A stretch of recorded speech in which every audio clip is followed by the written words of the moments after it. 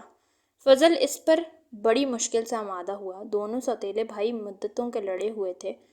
3:45 بجے مہمانوں کی آمد شروع ہو گئی۔ اس پارٹی میں خان رحمان اور پروفیسر داؤد کو بھی بلایا گیا تھا۔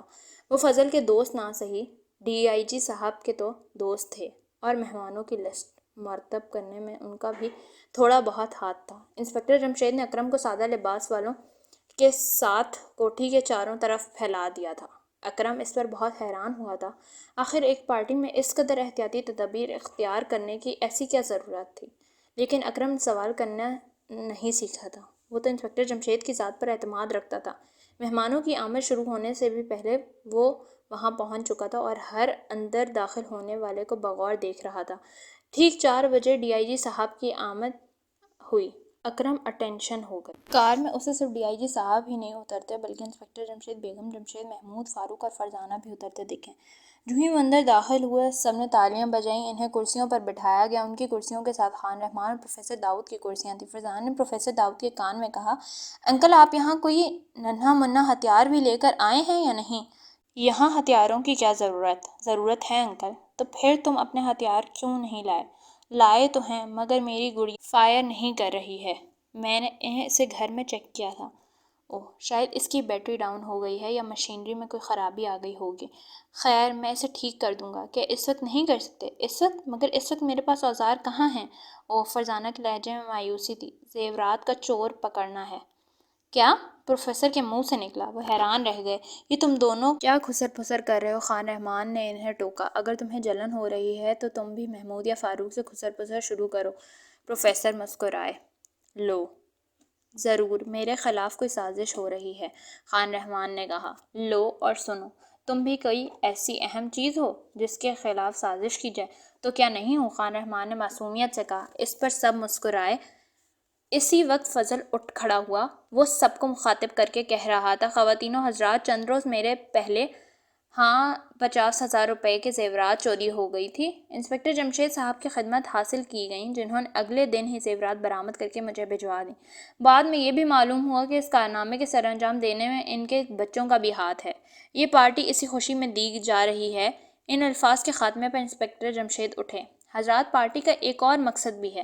ابھی تک چور کو پکڑا نہیں گیا، صرف زیورات برآمد ہو سکیں۔ اس پارٹی میں آپ کو بتاؤں گا کہ چوری کیسے کی اور اس کے بعد کیا کیا۔ پھر میں آپ سب کے سامنے چور کو پکڑوں گا۔ کیا؟ سب مہمان حیرت اور خوشی سے چلا اٹھے۔ پھر انہوں نے زور زور سے تالیاں بجائیں۔ فضل نے ان کے الفاظ کو حیرت سے سنا۔ اس سے یہ اس وقت تک معلوم ہوا تھا کہ انسپکٹر جمشید اس پارٹی میں چور کو پکڑنے کا ارادہ بھی رکھتے ہیں۔ آخر پارٹی شروع ہوئی۔ لوگ کھانے پینے کی چیزوں پر ہاتھ صاف کرنے لگے۔ بوڑھے ہو گئے ہو مگر کھاتے ہو، ہم جوانوں سے زیادہ، خان رحمان نے پروفیسر سے کہا جو بڑھ چڑھ کر ہاتھ مار رہے تھے۔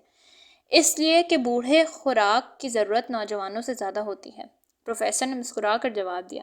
جب میں تمہاری عمر کو پہنچ جاؤں گا تو بہت کم کھایا کروں گا اور اللہ اللہ کیا کروں گا، خان رحمان بولے۔ بہت نیک ارادہ ہے، پروفیسر بولے۔ تو تم کیوں ایسا نہیں کرتے؟